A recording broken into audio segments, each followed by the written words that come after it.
Assalamu alaikum and a very good afternoon to respected parents and all my dear students.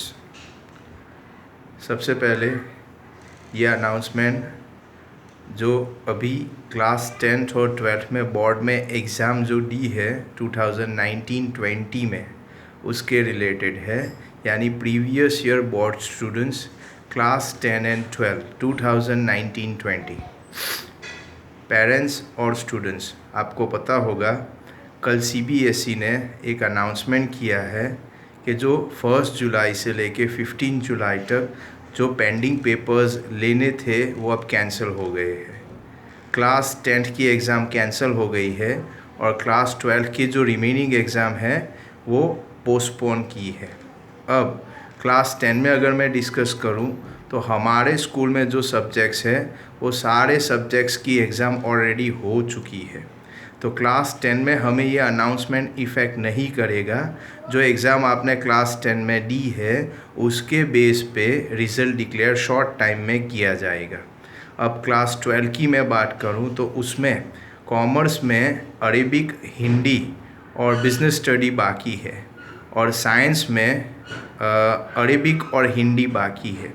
बाकी subject की exam already हो चुकी है। अब मैं क्लियर करूं सीबीएसई ने क्या डिसाइड किया है, मार्क्स कैसे दिए जाएंगे। अगर कोई स्ट्रीम में, यानी सपोज़ कॉमर्स हो या साइंस हो, 3 सब्जेक्ट की एग्ज़ाम अगर हो चुकी है, यानी हमारे कॉमर्स में और साइंस में दोनों में 3 सब्जेक्ट की एग्ज़ाम तो हो ही चुकी है। पहले मैं कॉमर्स की बात कर लेता हूँ। कॉमर्स में ऑलरेडी इंग्लिश, इकोनॉमिक्स और अकाउंटेंसी की एग्ज़ाम हो चुकी है, तो उसका मैं बोलूँगा यहाँ पे सीबीएसई ने ये डिसाइड किया है कि 3 जो सब्जेक्ट की एग्ज़ाम हुई है उसमें से जो 2 बेस्ट हाईएस्ट मार्क्स होंगे उसका वो एवरेज लेके आपको बाकी सब्जेक्ट में मार्क्स दे देंगे। यानी 3 सब्जेक्ट है, इंग्लिश है, इकोनॉमिक्स है और अकाउंटेंसी है। सपोज़ इंग्लिश में आपके 60 है, अकाउंट में आपके 70 है और इकोनॉमिक्स में आपके 80 है, तो 70 और 80 हाईएस्ट माने जाएंगे और 70 और 80 का टोटल करके उसका एवरेज जो आता है यानी 75 वो रखा जाएगा बाकी 2 सब्जेक्ट के लिए। तो यहाँ पे मैं आपको बात करूँगा जिसकी 3 सब्जेक्ट की एग्ज़ाम हुई है उसके 2 सब्जेक्ट के जो हाईएस्ट मार्क्स है वो दोनों का टोटल करके डिवाइड बाय 2 करके एवरेज लिया जाएगा। तो एवरेज रखा जाएगा आपके बाकी के एग्ज़ाम के अंदर, यानी हिंदी में, अरेबिक में और बीएस में एवरेज मार्क्स रखे जाएंगे। जबकि साइंस की मैं बात करूं तो उनके लगभग 4 सब्जेक्ट की एग्ज़ाम हो चुकी है। Physics, chemistry, biology, mathematics and English. Bio और मैथ्स ऑप्शन में होते हैं तो वो एक मानते हैं हम, और केमिस्ट्री है, फिज़िक्स है और इंग्लिश है। तो जिसके 3 से ज़्यादा सब्जेक्ट की एग्ज़ाम हुई है सीबीएसई के हिसाब से, यानी हमारे साइंस में 3 सब्जेक्ट से ज़्यादा की एग्ज़ाम हो चुकी है, तो उनका क्या होगा, टोटल जो 4 सब्जेक्ट की एग्ज़ाम हुई है और 2 बाकी है, 2 यानी हिंदी बाकी है और अरेबिक बाकी है, दोनों ऑप्शन में होते हैं।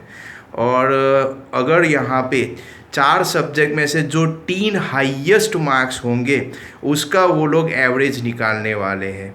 यानी सपोज़ फिज़िक्स में आपके 40 है, केमिस्ट्री में 50 है, बायोलॉजी और मैथ्स में एवरेज ऑप्शन में 60 है और इंग्लिश में 70 है, तो 50, 60 और 70 3 हाईएस्ट होते हैं, 40 हाईएस्ट में नहीं आएगा। तो 50, 60, 70 का टोटल करके डिवाइड बाय 3 किया जाएगा साइंस के लिए, और तीनों का एवरेज करके जो मार्क्स आएंगे वो आपके बाकी सब्जेक्ट में यानी हिंदी या अरेबिक में रखे जाएंगे।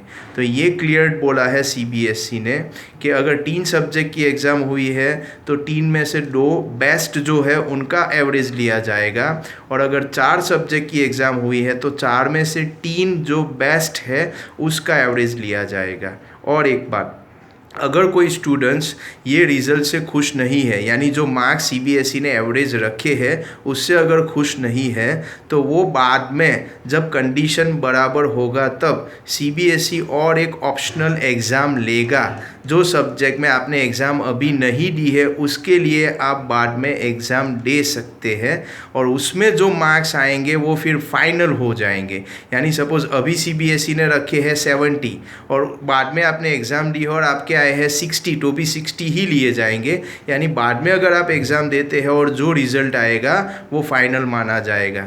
अभी रिज़ल्ट जो आएगा उसके बेस पे आप लोग आगे फर्दर स्टडी के लिए अप्लाई कर सकते हैं। क्लास 10 का रिज़ल्ट और क्लास 12 का रिज़ल्ट हम एक्सपेक्ट कर रहे हैं कि 15 जुलाई तक डिक्लेयर हो सकता है। तो ये पूरा अनाउंसमेंट है। अगर फिर भी किसी को कोई डाउट है तो आप स्कूल का या प्रिंसिपल का कांटेक्ट कर सकते हैं। Thank you very much.